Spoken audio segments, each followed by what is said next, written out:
Hello guys, it is the latest XPeng Flying Car, Voyager X2, the 5th generation flying car from XPeng.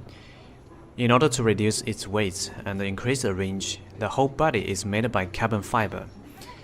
One of the benefits for carbon fiber is its lightness, which can be 40% lighter than aluminum and 5 times lighter than steel. Therefore, the weight is reduced to 360 kg and the increased flight time to 35 minutes has a maximum speed of 130 km per hour. Check this. There are 8 propellers with 8 electric motors, but there is no wheels.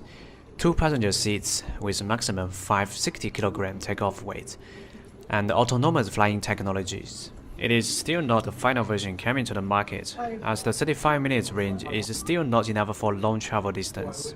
XPeng says they will keep optimizing the range, solid battery, and the final version will come with the wheels.